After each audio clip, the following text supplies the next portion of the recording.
প্রতি ম্যাচে নায়ক হওয়ার দরকার নেই। শিখর ধাওয়ানের মতো বড় ম্যাচে নায়ক হলেই যথেষ্ট। ভারতীয় ক্রিকেটে শিখর ধাওয়ান ছিলেন বিরল এক চরিত্র। তাকে বলা যায় বড় মঞ্চের বড় তারকা, কারণ দ্বিপাক্ষিক সিরিজের থেকে বিশ্বমঞ্চে তার ব্যাটটা বেশি জ্বলে উঠত। রোহিত শর্মা ওয়ানডেতে এতটা সফল কেন জানেন? কারণ তার সাথে একজন ধাওয়ান ছিল। একটা সময় ওয়ানডেতে রোহিত বেশ ধীরে সুস্থে শুরু করতেন, তখন অন্য পাশে ধাওয়ান রানের চাকা সচল রাখতেন। ধাওয়ান না থাকলে রোহিতের এত রানও কাজে আসতো না। 2019 ওয়ানডে বিশ্বকাপের কথাই ধরা যাক।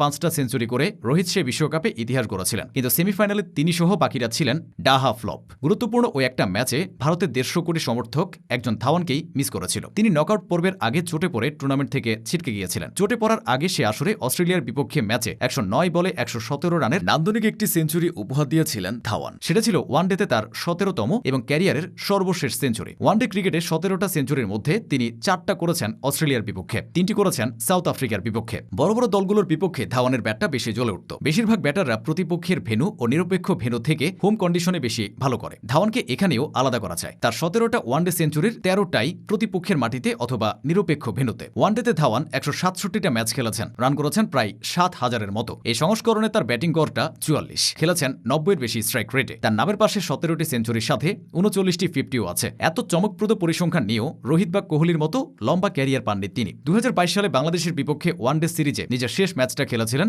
ধাওয়ান। এরপর নতুনদের নিয়ে দল সাজায় টিম ম্যানেজমেন্ট। সেখানে রোহিত টিকে গেলেও ধাওয়ানের ক্যারিয়ারে শেষ পেরেক ঢুকে যায়। তবে মাঝারি দৈর্ঘ্যের ক্যারিয়ারেও ভারতের জন্য তিনি যা যা করেছেন তা চিরস্মরণীয় হয়ে থাকবে। 2013 চ্যাম্পিয়ন্স ট্রফি, 2015 বিশ্বকাপ এবং 2017 চ্যাম্পিয়ন্স ট্রফি, এই 3টি আসরে ভারতের সবচেয়ে ধারাবাহিক ব্যাটার ছিলেন ধাওয়ান। বিশেষ করে চ্যাম্পিয়ন্স ট্রফির 2টি আসরে তিনি রানের ফোয়ারা বইয়েছেন। 2013 সালে ভারতকে চ্যাম্পিয়ন করেছেন, 2017-তে তুলেছেন ফাইনালে। এই 2 আসরের 10টি ইনিংসে তার ব্যাট থেকে এসেছে 701 রান, যেখানে 3টি সেঞ্চুরির পাশাপাশি ছিল 3টি হাফ সেঞ্চুরি। এছাড়া এশিয়া কাপের আসরগুলোতেও ধাওয়ান নিজের সেরা রূপটা দেখিয়ে গেছেন। 2014 সালে নিজের প্রথম এশিয়া কাপে তিনি 4 ম্যাচে প্রায় 50 গড়ে করেছিলেন 194 রান। এরপর 2016 সালে অনুষ্ঠিত টি20 ফরম্যাটের এশিয়া কাপে প্রথম 3টি ম্যাচে রান না পেলেও মহাগুরুত্বপূর্ণ ফাইনালে তিনি ম্যাচের ফলাফল পাল্টে দেন। বাংলাদেশের বিপক্ষে সে ম্যাচে তার করা 44 বলে 60 রানের ইনিংসে ভর করেই চ্যাম্পিয়ন হয়েছিল ভারত। 2018 সালে আসর ওয়ানডে ফরম্যাটে ফিরলে ধাওয়ানও ফিরেন নিজের ভয়ঙ্কর রূপে। সেবার ভারত চ্যাম্পিয়ন হয়। ধাওয়ান হয় আসরের সর্বোচ্চ রান সংগ্রাহক। 5 ম্যাচে তিনি করেছিলেন 342 রান, ছিল